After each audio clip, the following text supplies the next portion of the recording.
good morning, Raina. Good morning, Pankaj ji. For all the viewers and the audience, thank you so much for joining Dr. Raina. Dr. Raina is expert in especially the very hot topic or which is really required also. That is called the POSH.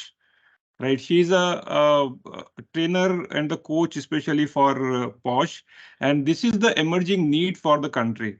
In all the organization, Government of India has made it mandatory to have that prevention of sexual harassment. So we will be going to ask a lot of questions to Dr. Raina, and we will be learning about what is this POSH all about. Raina, my first question is why there is a need for the POSH? So much of things are happening in all the organization, private organization, government organization. People are talking about to make it, POSH. So please throw some light on this. Okay, so that's a very interesting question. First of all, good morning to all viewers. Namaste. आपको बहुत धन्यवाद join करने के लिए पंकज जी के show पे. Today we are going to understand कि POSH है क्या और उसकी need क्या है. What is the need of having POSH training? So suppose you've heard this word Prevention of Sexual Harassment Act for Women at Workplace बहुत बार, and mostly it's a mandatory compliance as per law. So when we say why we need to do it, one, it's not just another behavioral training. It is a mandatory HR legal compliance that we need to follow in all working setups. So now with this itself, we need to find out what is workplace. सुनिए तो अभिजू जी sir. अपने मडो ना पूरा sir जी.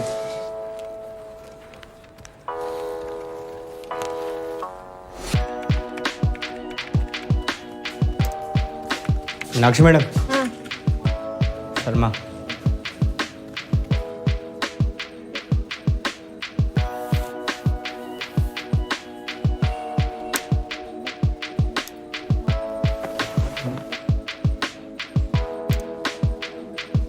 हाँ sir. अरे वो Agarwal crusher का क्या हुआ? सर मैंने कल आपको फाइल दी तो थी. अच्छा, तो देखो यहीं रखी होगी.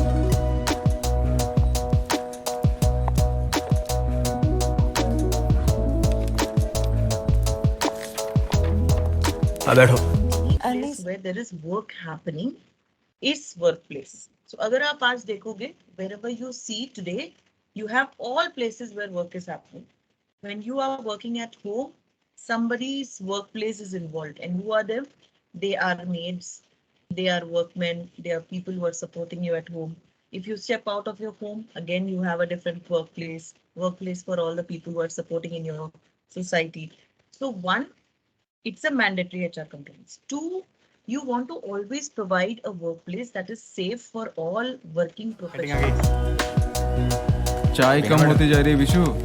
अरे क्या सिंह साहब आप भी.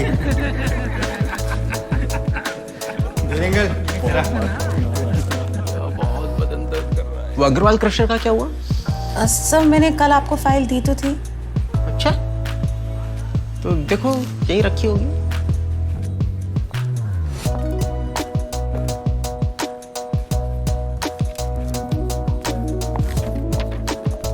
बैठो. नहीं सर, ठीक है. सर ये क्या लगा के हो? महक जा रही हो. सर ये जो रिन्यूअल पेपर्स हैं इसमें दोनों पार्टनर्स के नाम हैं और नीचे सिग्नेचर्स भी हैं. ये सतीश अग्रवाल, ये सुधांशु. ये फॉरेस्ट डिपार्टमेंट का अप्रूवल और ये पोल्यूशन कंट्रोल बोर्ड के पेपर्स. सर प्रॉब्लम हो रही है कि सतीश अग्रवाल अभी साइन करने से क्या हुआ सर? क्या? आप कुछ देख रहे हैं?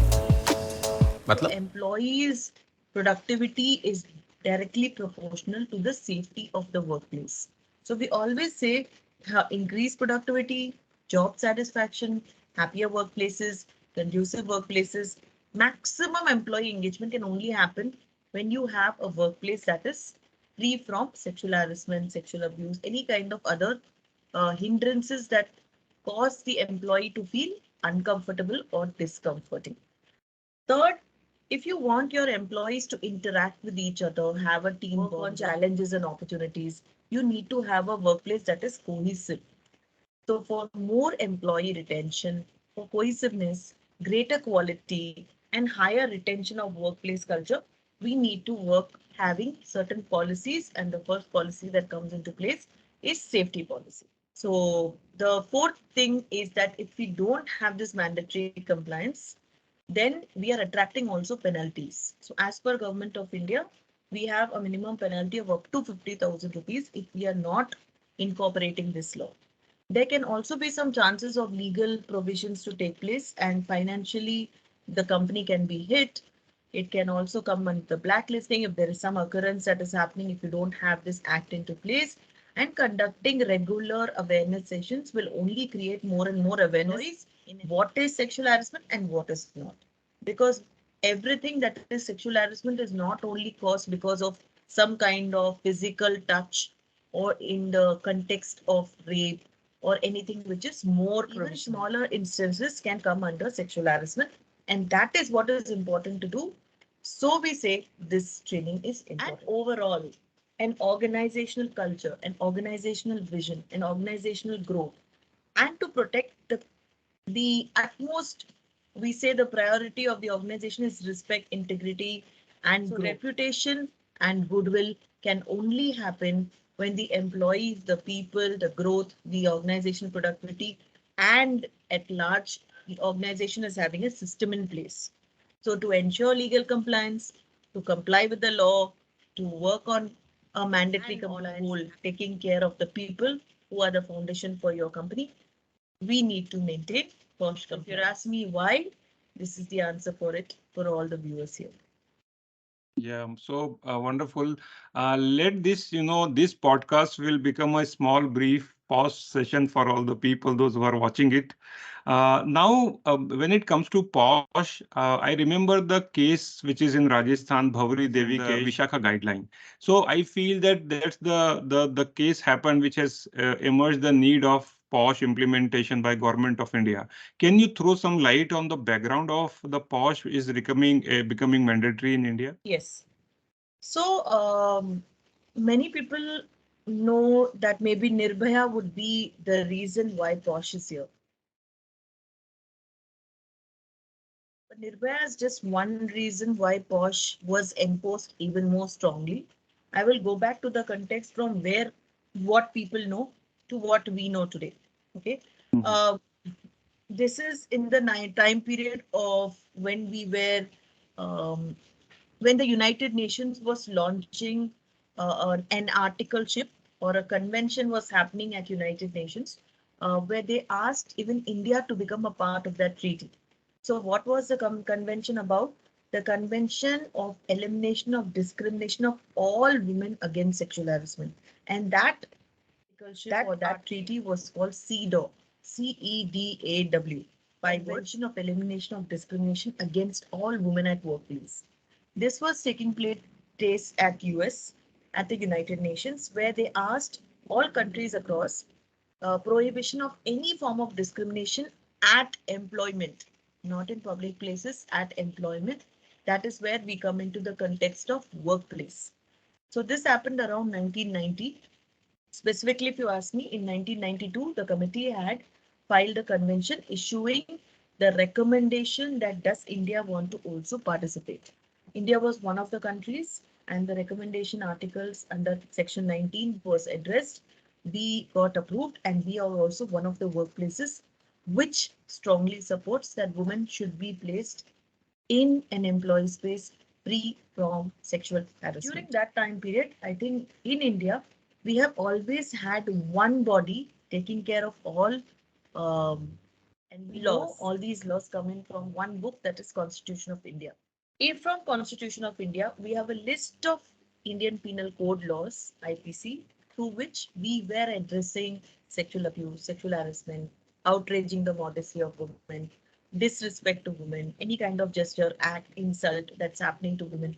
But there was no specific law that was addressing sexual harassment at workplace. And since we are so much into our work, we spend a lot of time at work, it is essential that women who step out of their house, extending another arm of also taking care of professional setups is safe. So then during the course of which, in the same time, Bhavari Devi case or the case that resulted to Vishakha. Bhavari Devi case, I think we all know. It's a case where there was an Indian Dalit social worker.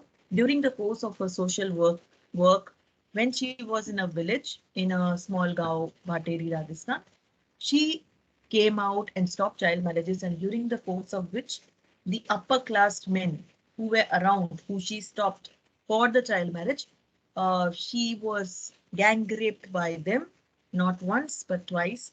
And to add on it, I think we also know that the police and the entire force was not in support of her.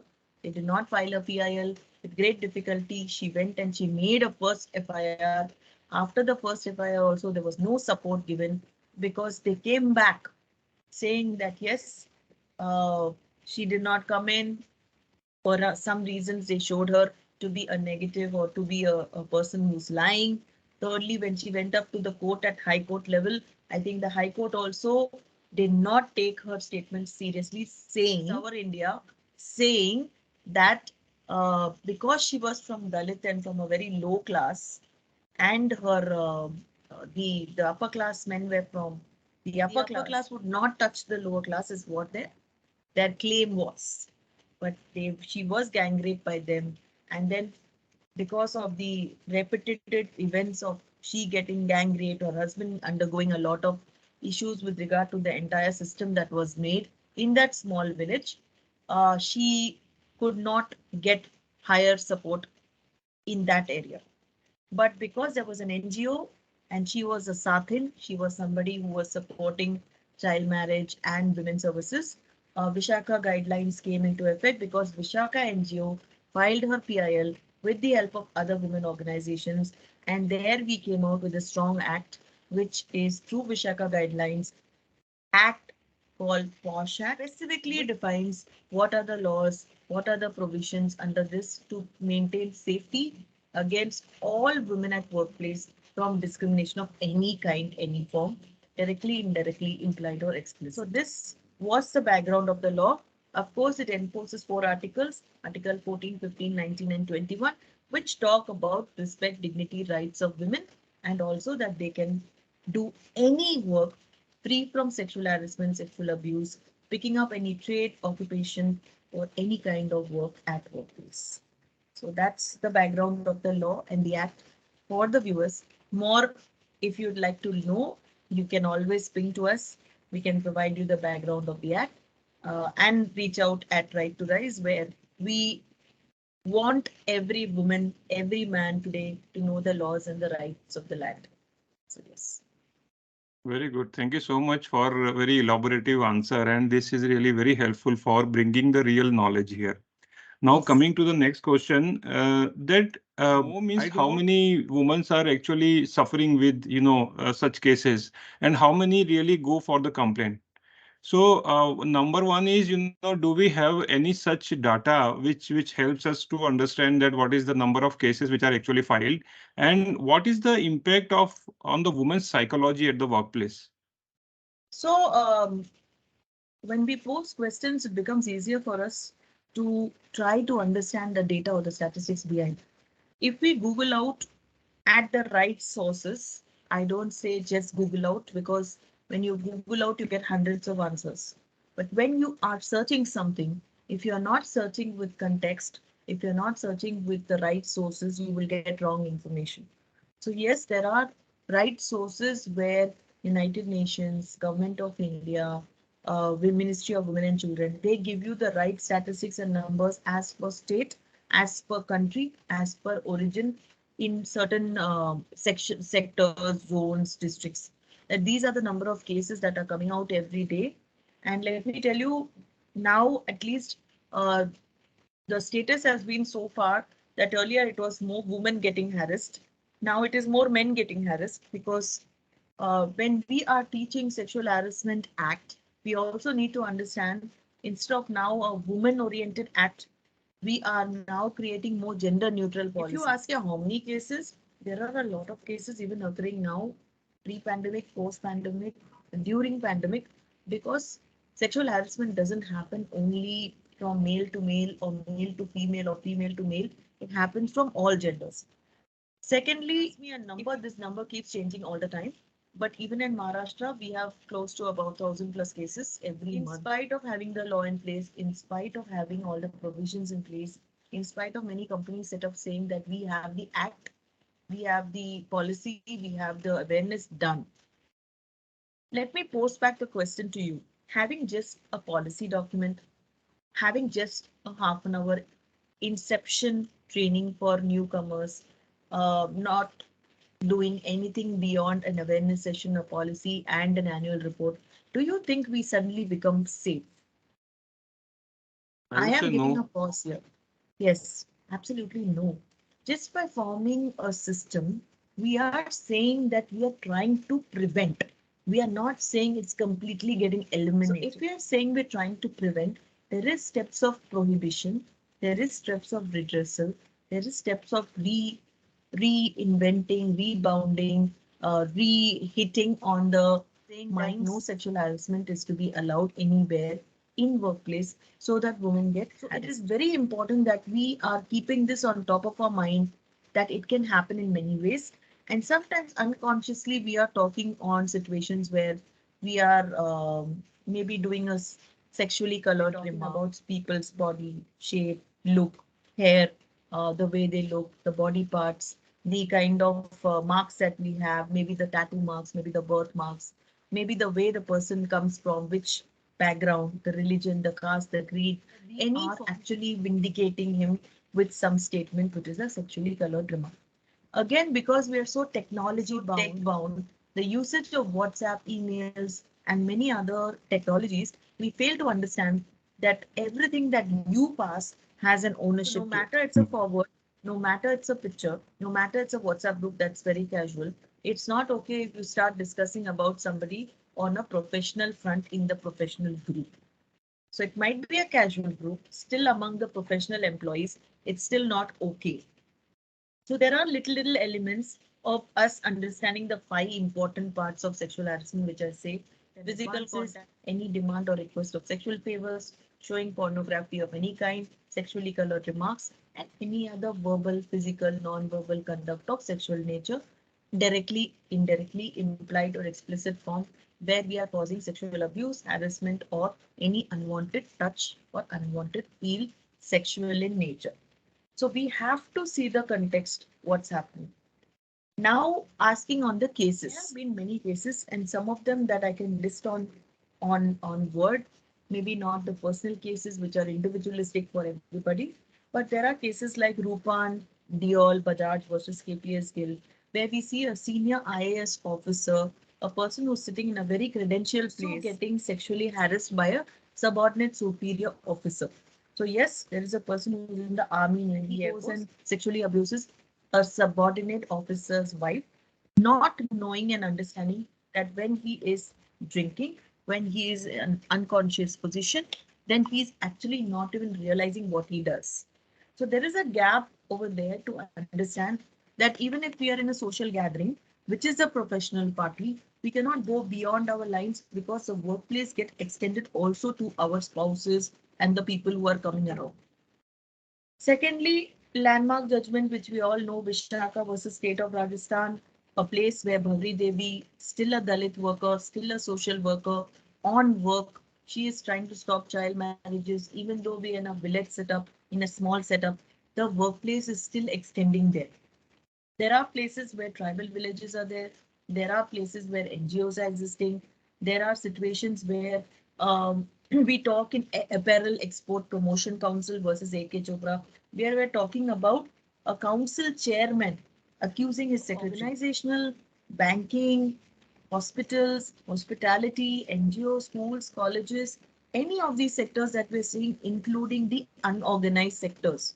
DS Grimwal versus Vimi Joshi. The case is all about an Indian Army officer making advances through letters, through messages in an army school, being a principal of the army school, yet there is an always been a state of creating a hostile environment for the lady so that he can hinder her employment until she gives the sexual favor to him in advance.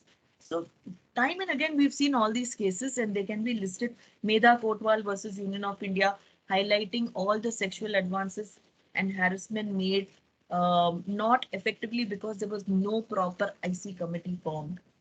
If you do not have the formation of Government of India norms as per the POSH Act, you have to have those 4 people, and the people who are internal have to be internal, the people who are external have to be external, and you have to follow those guidelines. Any decision made by an inappropriate committee becomes inappropriate, and so the action also gets taken on the committee, on the organization, and also reformation is required, so the entire decision becomes inconclusive or not agreeable.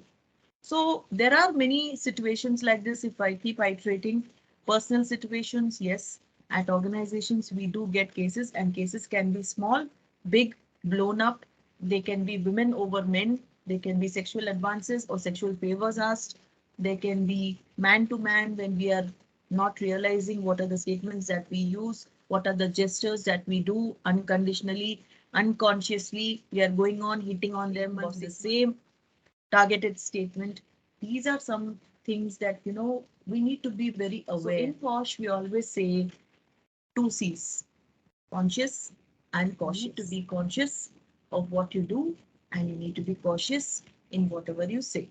That makes you a more vigilant society enlarged, and also your employees safe. Very good. So very useful informations you are sharing. Now, is there any case study available which says that this is happening because of this reason? Or is it something, now we have POSH in place, so we are able to identify the cases? Or is it really something, which is keep on deteriorating day by day in the various states of the country? Something, do we have any that sort of information available, or anybody, any NGO or any, the organization has conducted such case study available there? So because cases are very confidential and they are very restricted to every zone, point number one, whether it is an organization, whether it is school, NGO, or any place, whenever there is a case happening, people do not want to first speak up. If people are taking so much courage in coming to the committees or to district officer or to the collectorate or to even the unorganized sector, we need to understand that they are coming only with the intention that things are solved.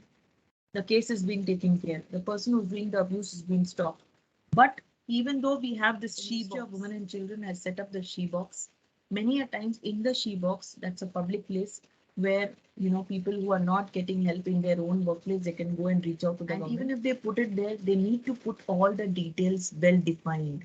So we say she box and any of the other addressing cells, POSH addressing cells, need to have all details and not be anonymous.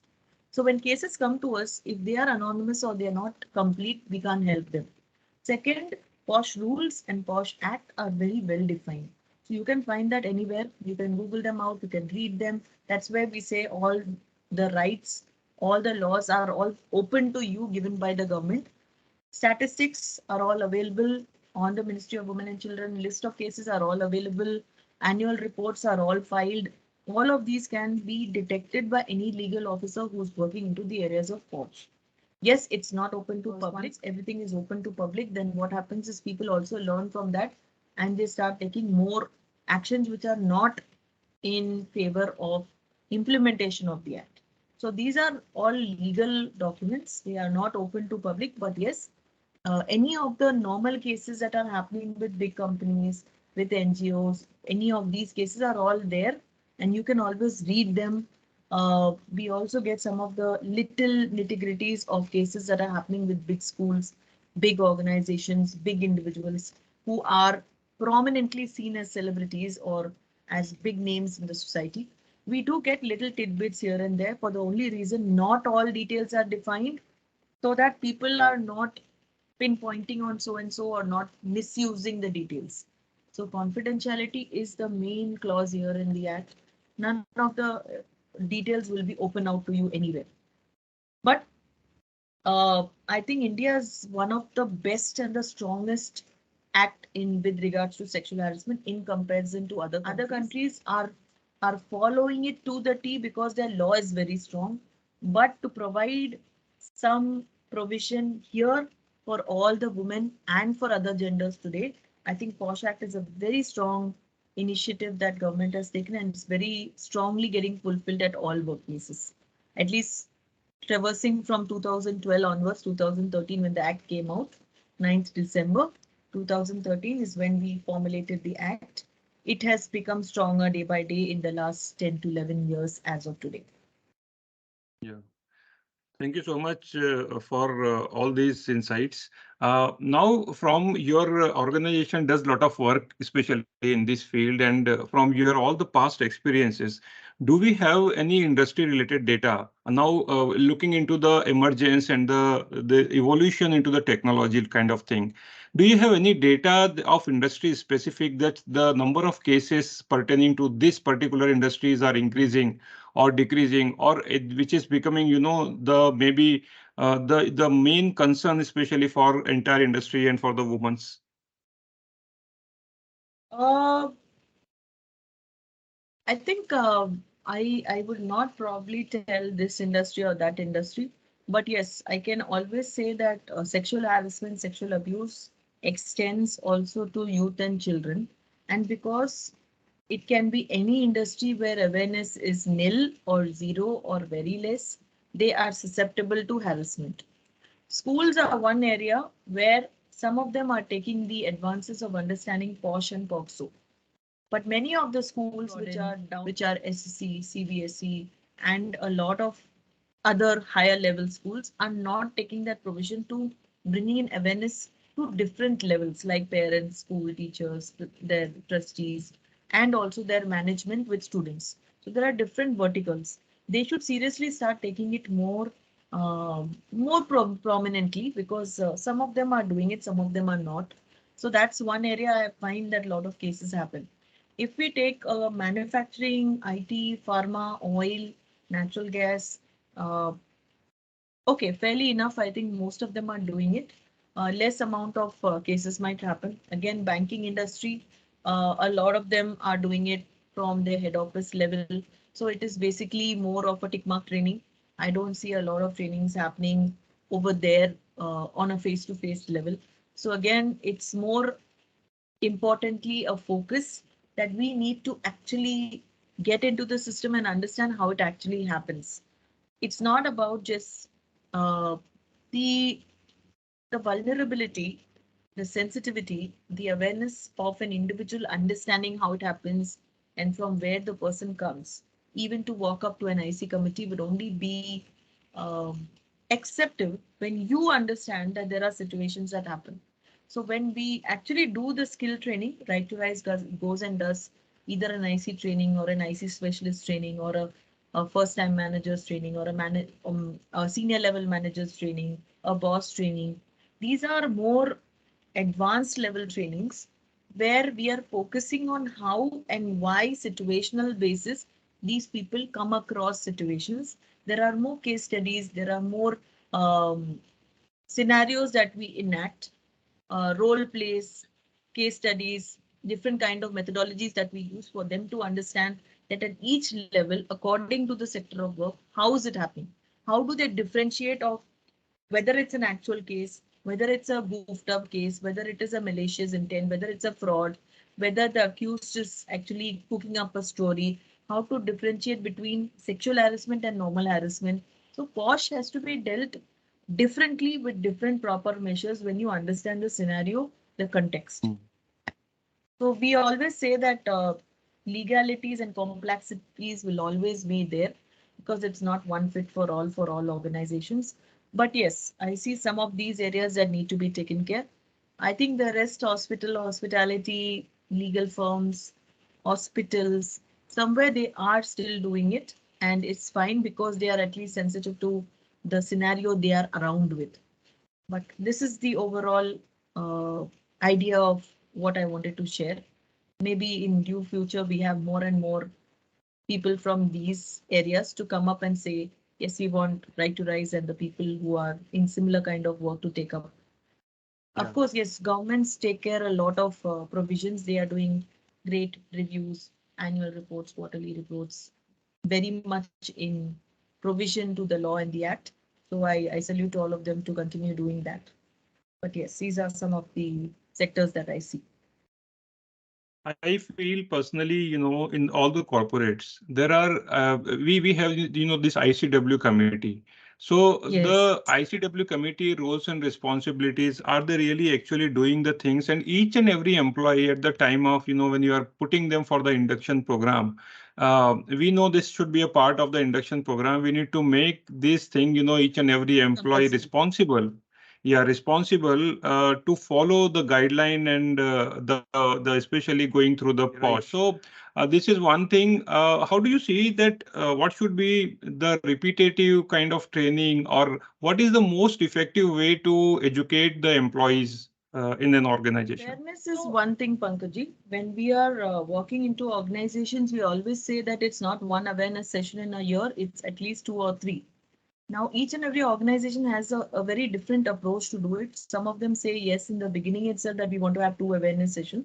Some of them use one now and then probably they'll choose one at the maybe after the 6 months or 8 months or 9 months. Some of them say that we'll do the awareness, but we will do some other intervention. So I always say if you have a lot of inception of employees, then the induction program itself should be a little more detailed. But a lot of companies falter there where they are just keeping a module of say 10 minutes in that. The sensitivity and the approach doesn't come in there. Second, when you don't have a strong induction committee, when you don't have a talent acquisition cell, which is actually doing a background check, which is actually doing a check on the type of employees coming in, the quality of the people coming in, what is their expertise, and what has been their background in terms of the previous companies.